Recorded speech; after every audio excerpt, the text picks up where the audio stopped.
اعوذ باللہ من الشیطان الرجیم بسم اللہ الرحمن الرحیم۔ سورۃ المومن، اور اس سورہ مبارکہ کا ایک نام سورہ غافر بھی ہے۔ دو نام ہیں اس سورت کے۔ کئی سورتیں قرآن مجید کی ایسی ان کے دو نام ہیں۔ سورہ بنی اسرائیل کا نام سورہ اسراء بھی ہے۔ عرب ممالک میں جب قرآن چھپتا ہے تو بنی اسرائیل نہیں ہے اس سورت کا نام، بلکہ اسراء، سبحان الذی اسریٰ بعبدہ، اس سے وہ سورہ اسراء ہے۔ اسی طرح یہ سورت ہے، اس سے اگلی سورت کے بھی دو نام ہیں، سورہ فصلت اور سورہ حامیم السجدہ۔ سورۃ المومن یا سورۃ الغافر۔ بسم اللہ الرحمن الرحیم۔ حامیم، اب یہاں سے شروع ہو گیا حوامیم کا سلسلہ۔ انہیں حوامیم کہتے ہیں۔ یہ 7 سورتیں وہ ہیں کہ جو حامیم کے حروف مقطعات سے شروع ہوئی ہیں۔ ان میں سے ایک پھر آئے گی سورہ شورى کہ جس میں 5 ہیں۔ حامیم ایک آیت، عین سین قاف دوسری آیت۔ تنزیل الکتاب من اللہ العزیز العلیم، یہ میں نے نوٹ کرا دیا تھا۔ پچھلی سورت جو اس کا جوڑا ہے وہ شروع ہوئی تھی تنزیل الکتاب من اللہ العزیز الحکیم سے۔ اتارا جانا ہے اس کتاب کا اس اللہ کی جانب سے جو عزیز ہے، زبردست ہے۔ وہاں تھا حکیم، یہاں ہے علیم اور صاحب علم ہے۔ دوسرا، اس صورت کے بارے میں نوٹ کیجئے کہ یہاں اللہ تعالیٰ کی صفات جو آئی ہیں یا اللہ کے جو اسماء آئے ہیں وہ ترکیب اضافی کی شکل میں ہے۔ غافر الذنب، وہ اللہ کہ جو معاف فرمانے والا ہے، بخشنے والا ہے گناہ کا، اسی سے سورہ غافر اس کا نام ہے۔ قابل التوب، جو قبول فرمانے والا ہے توبہ کا۔ شدید العقاب، جو سزا دینے میں بہت سخت ہے۔ ذی الطول، بہت طاقت والا ہے، مقدور والا ہے۔ یہ اللہ کی 4 شانیں اور چاروں یہ ترکیب اضافی کی صورت میں آ رہی ہے۔ غافر الذنب وقابل التوب شدید العقاب ذی الطول۔ آگے چل کر بھی یہ شان آپ کو اس صورت میں ملے گی۔ لا الہ الا ہو، اس کے سوا کوئی معبود نہیں۔ الیہ المصیر، اور اسی کی طرف لوٹ جانا ہے۔ اب یہاں خاص طور پر استغفار اور توبہ، یہ 2 لفظ نوٹ کر لیجئے، یہ اس صورت میں آئیں گے، بار بار آئیں گے۔ اور یہ کہ اسی طریقے سے فرشتے بھی استغفار کرتے ہیں بندوں کے لیے، اس کا ذکر بھی آئے گا۔ اور ایک بات نوٹ کر لیجئے کہ سورہ زمر کا جو مرکزی مضمون تھا توحید فی العبادت مخلصا لہ الدین، اللہ کی عبادت میں توحید اس طریقے سے کہ پوری اطاعت اسی کے لیے ہو۔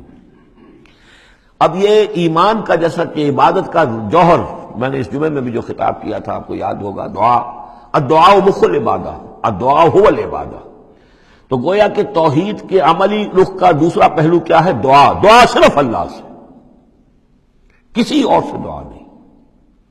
اور نمبر 2، یہاں آپ دیکھیں گے اس سورت کا جو مرکزی ہے تھیم وہ دعا ہے، لیکن اس میں بھی دعا کرو اللہ کو سے مخلصین لہ الدین، اس کی تکرار پھر آئے گی یہاں پر، اس کے لیے اپنی اطاعت کو خالص کرتے ہوئے۔ اطاعت کسی اور کی کر رہے ہو، دعا اس سے مانگ رہے ہو، یہ تو بڑی بے تکی بات ہے۔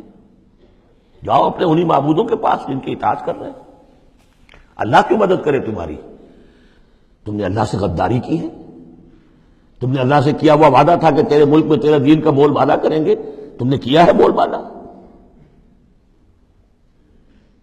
تم تو اللہ کے ساتھ اپنے وعدے کر کے پھرتے رہے ہو، کیسے اللہ مدد کرے تمہاری؟ ملک ٹوٹ گیا، بدترین شکست کا کلنک کا ٹیکہ ماتھے پر ہے، ہم لیے ہوئے ہیں، اور پتہ نہیں ابھی اور کیا ہونا ہے۔ شاید یہ ملک اب معدوم ہونے کے درجے میں آ رہا ہو۔ یہ صورتحال بالکل قرین قیاس ہے۔ بہرحال میں نہیں چاہتا کہ اس کو ان چیزوں سے زیادہ میں اس دورہ ترجمہ قرآن کو اس میں زیادہ ملوث کروں، لیکن بہرحال یہ دعا اور دعا کے ساتھ مخلصین لہ الدین، یہ اس کا تھیم ہے مرکزی، اور یہ دونوں صورتیں مل کر جوڑا بنتی ہیں۔ ما یجادل فی آیات اللہ الا الذین کفروا، نہیں جھگڑتے اللہ کی آیات میں مگر وہی لوگ جو کفر کرتے ہیں۔ فلا یغررک تقلبهم فی البلاد، تو اے نبی اور اے مسلمانوں تمہیں ان کی چلت پھرت جو ہے زمین میں وہ تمہیں دھوکے میں نہ ڈالے کہ بڑی طاقت ہے ان کی، امریکہ کی بڑی طاقت ہے، فلاں کی بڑی طاقت ہے، فلاں کی بڑی طاقت ہے، چلت پھرت ہے، ان کے جہاز ہیں، ان کی۔ فلا یغررک تقلبهم فی البلاد، یہ ان کی چلت پھرت جو ہے یہ اس سے دھوکہ نہ کھانا۔ کذبت قبلہم قوم نوح، نوح کی قوم نے بھی جھٹلایا تھا، والاحزاب من بعدہم، اور ان کے بعد بھی بہت سی قوموں نے جھٹلایا۔ وہمت کل امۃ برسولہم، اور ہر قوم نے جس کی طرف رسول بھیجا گیا اس نے چاہا تھا کہ رسول کو پکڑے اور رسول کو قتل کر دے، یاخذوہ، تاکہ اسے پکڑیں۔ وَجَادَلُوا بِالْبَاطِلِ لِيُدْحِضُوا بِهِ الْحَقَّ، اور وہ باطل کے ساتھ، باطل دلیلوں کے ساتھ جدال کرتے رہے، جھگڑتے رہے تاکہ حق کو پسپا کر دیں، لِيُدْحِضُوا بِهِ الْحَقَّ فَأَخَذْتُهُمْ، تو میں نے انہیں پکڑا، فَكَيْفَ كَانَ عِقَابِ، تو کیسی تھی میری پکڑ اور کیسی تھی میری سزا۔ وَكَذَلِكَ حَقَّتْ كَلِمَةُ رَبِّكَ عَلَى الَّذِينَ كَفَرُوا، اسی طریقے سے اب ان کافروں پر بھی تیرے رب کی یہ بات واقع ہو چکی ہے، یہ مستحق ہو چکے ہیں، وہ دفعہ ان پر لاگو ہو چکی ہے، انہم اصحاب النار، کہ یہ سب کے سب اب جہنمی ہیں۔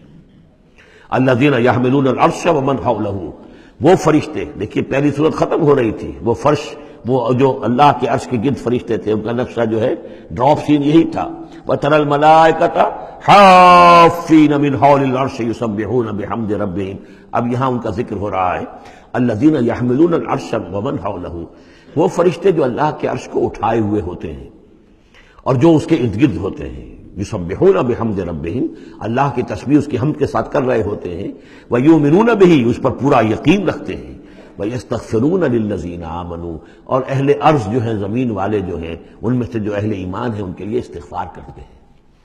ربنا وسعت کل شیء رحمۃ وعلما، اے رب ہمارے، تیرا علم اور تیری رحمت ہر چیز کا احاطہ کیے ہوئے ہے، ہم تجھ سے کیا عرض کریں، تجھے ہر شے کا علم ہے، اور تیری رحمت ہر چیز کو پہلے ہی سے اپنے گود میں لیے ہوئے ہے، پھر بھی ہم ایک استغفار کر رہے ہیں، ایک استدعا کر رہے ہیں، تیری رحمت کی درخواست کر رہے ہیں کہ زمین والوں میں سے، ان انسانوں میں سے جو بھی لوگ نیک ہیں، تو ان کی خطائیں اگر کوئی ہیں تو بخش دے۔ یہ ہو رہا ہے، یہ سمجھیے کہ شفاعت کا یہ انداز ہوگا، یہ شفاعت حقہ ہے۔ ربنا وسعت کل شیء رحمۃ وعلما، اللہ تیری رحمت، تیری رحمت اور تیرا علم ہر شے کو محیط ہے۔ فاغفر للذین تابوا، تو یہ انسانوں میں سے جو لوگ جنہوں نے توبہ کی، جنہوں نے رجوع کیا، واتبعوا سبیلک، اور جنہوں نے تیرے راستے کی پیروی کی، ان کے لیے مغفرت کر دے، ان کی خطاؤں سے درگزر فرما۔ وقہم عذاب الجحیم، اور اللہ ان کو جہنم کے آگ سے بچا لے۔ ربنا وادخلہم جنات عدن التی وعدتہم، پروردگار ان کو ضرور داخل فرما ان رہنے والے باغات میں، ریزیڈینشل گارڈن میں جن کا تو نے ان سے وعدہ کیا تھا۔ ومن صلح من آبائہم، اور جو بھی ان کے آباء میں سے، باپوں میں سے اچھے ہوں، نیک ہوں، صالحین میں سے ہوں، وازواجہم، اور ان کی بیویوں میں سے، وذریاتہم، اور ان کی اولاد میں سے، انک انت العزیز الحکیم، پروردگار تو یقیناً زبردست ہے اور تو کمال حکمت والا ہے۔ وقہم السیئات، اور پروردگار ان کو تم بچا لے برائیوں سے۔ ومن تق السیئات یومئذ، اور جسے تو نے اس دن کی برائیوں سے بچا لیا، قیامت کے دن کی، فقد رحمتا، اس پر تو تیرا بڑا رحم ہو گیا۔ وذالک هو الفوز العظیم، اور یقیناً وہ تو بہت بڑی کامیابی ہے۔